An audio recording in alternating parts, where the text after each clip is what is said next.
दोस्तों नमस्कार, मैं आपका भाई पवन। दोस्तों आज मैं दिल्ली की बात करता हूं, जहां पर दिल्ली के अंदर प्रदूषण बहुत ज़्यादा बढ़ता जा रहा है दिन पे दिन। आज 29 अक्टूबर 2020 है और मैं ये आप लोगों को जानकारी देता हूं। आप लोग पता भी होगा कि दिल्ली के अंदर सांस लेना मुश्किल हो गया है, पर उसके बावजूद भी मेरा सर्वे खुद का ये कहता है, ऐसा लगता है कि पोल्यूशन तो दिल्ली के अंदर हो रहा है मगर लोग बाग भी उसमें कहीं ना कहीं बाज नहीं आ रहे हैं। मैं मुकंदपुर की बात करता हूँ, बुराड़ी विधानसभा के अंदर आता है। यहाँ पर ऐसा लगता है जैसे कि मकान बनाने की भी ओर लग चुकी है। पहले तो दिल्ली सरकार के काम चल रहे हैं, छुटमुट चल रहे हैं, जो भी चल रहे हैं, पर उसके बाद भी हर गली मोहल्लों में आपको एक मकान बनता दिख जाएगा। मुझे समझ नहीं आता, लोगों को ये समझ क्यों नहीं आ रहा कि दिल्ली का वातावरण इतना गंदा प्रदूषण हो रहा है, उसके बावजूद भी अपने घरों को इतनी जल्दी बनाने क्या है?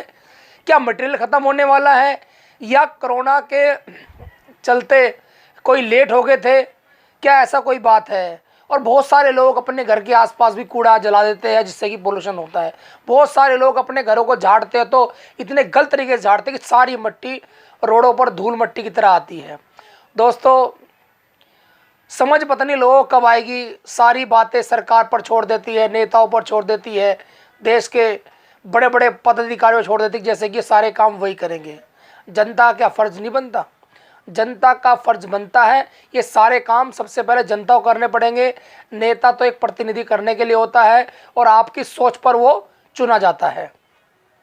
दोस्तों कोरोना काल भी दिल्ली से धीरे धीरे कहीं ना कहीं रिकवरी रेट भी इसकी बहुत बढ़ती ठीक ठाक हो रही थी, पर कहीं ना कहीं इसकी रेशो भी नीचे आ रही है और कम से कम 5,000 के आसपास के मामले यहाँ पर अब डेली आने लगे हैं। मगर लोगों को समझ नहीं है, लोग बेवजह घूम रहे हैं। लोग जो सामान एक बार में ला सकते हैं उसे कई कई बार लाते हैं, पूरे परिवार को तंग करते हैं। और कहीं ना कहीं रोडों पे ऐसे भीड़ चल रही है, दुनिया भर की मार्केटें लग रही है, सज रही है। कहीं ना कहीं सरकारों ने रामलीला में और जितने भी धार्मिक प्रोग्राम थे सबको कैंसिल कर दिया। मगर उस धार्मिक प्रोग्राम को कैंसिल करने से क्या हुआ? कोरोना चला गया या लोगों को समझ आ गई? आज आप किसी भी गली मोहल्ले अंदर, किसी मार्केट के अंदर देख लीजिए, सैकड़ों लाखों लोग तादाद में, हज़ारों लोगों की तादाद में ऐसे लोग चल रहे जैसे कोई बीमारी कभी आई नहीं थी। और सरकार कह कह के तंग आ चुकी है कि आप लोग सोशल डिस्टेंस पालन करें, मास्क लगाए और अपने हाथ सैनिटाइज करती रहे और बेवजह घर से बाहर ना निकल रहे। मुझे तो ऐसा लगता है कि जैसे कि 5-6 महीने की जो कोरोना काल ये चला इधर, कि उसकी सारी कसर ये आजकल में ही निकालना पूरी करना चाहते हैं। चाहे वो जिसके मकान बन रहे हो वो भी अपना काम करके पूरा कर रहा है, चाहे वो अपना किसी से मिलना हो उससे करना हो, चाहे कोई सामान लाना हो या कोई बाज़ार में जाना हो। ऐसा लगता है जैसे कौन सी हड़बड़ी में है ये हमारे भारतवासी। आसपास के एरिया में मकान बन रहे हैं मगर कोई आपस में ये कहने वाला नहीं कि भाई जब तक दिल्ली के अंदर प्रदूषण है इसको आप कुछ दिनों के रोक दीजिए, ना ही कोई काम किसी का कम बिगड़ रहा। और आप समझदारी दिखाइए, पोल्यूशन इसलिए इससे कम होगा। सरकारें भी अपना काम कर रही है और कहीं ना कहीं जनता को भी हमें अपना काम करना पड़ेगा। कुछ लोग आसपास के प्लॉटों में खाली धुआं जला देते हैं, आसपास वाले नहीं कहते, उनका भी कारण हो सकता है क्योंकि आज के टाइम में वही व्यक्ति आग लगाता है या वही व्यक्ति कहीं ना कहीं मकान बनाने की बहुत हद तक परसेंट है उनकी, जो अपने आप में दबंग बनता है, जो कहीं ना कहीं ये सोचता है कि जो व्यक्ति बोलेगा हम उसको देख लेंगे। समझदार व्यक्ति जल्दी काम नहीं करता। भारत की परिस्थिति को देखते हुए वो अपने काम को कहीं ना कहीं डिले भी कर सकता है।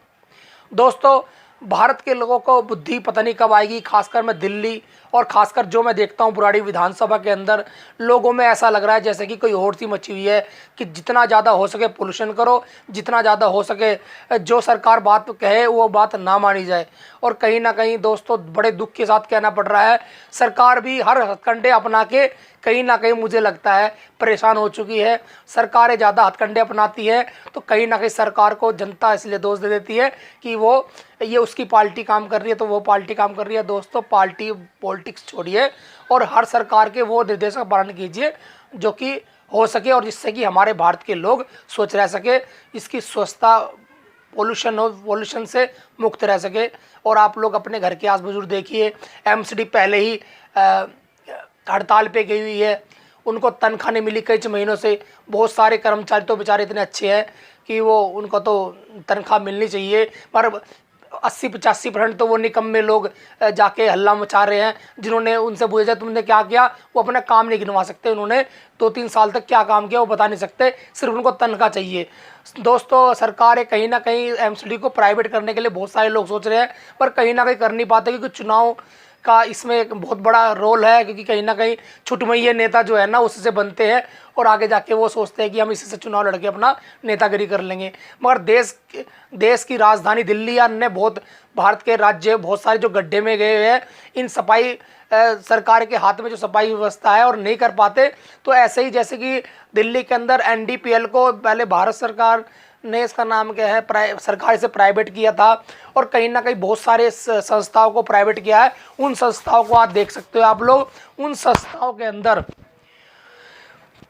इतना ज़्यादा परिवर्तन आ चुका है कि कहीं ना कहीं इस एमसीडी को भी प्राइवेट करना पड़ेगा, नहीं तो हरामी, निकम्मे और नकारा लोग, नेता, अफसर और बेईमान लोग इसे लूट खाएंगे, और कहीं ना कहीं पब्लिक के कान में सिर्फ सालों साल, सदियों बीत जाएंगे। यही होगा कि एमसीडी में भ्रष्टाचार किया, उस एमसीडी में भ्रष्टाचार किया। एमसीडी में कोई सरकार को एमसीडी का ही नाम बदनाम होगा तो सुधर नहीं सकती जब तक ये प्राइवेट नहीं होगा। और मेरा अपना सुझाव ये है कि इसको प्राइवेट कर देना चाहिए।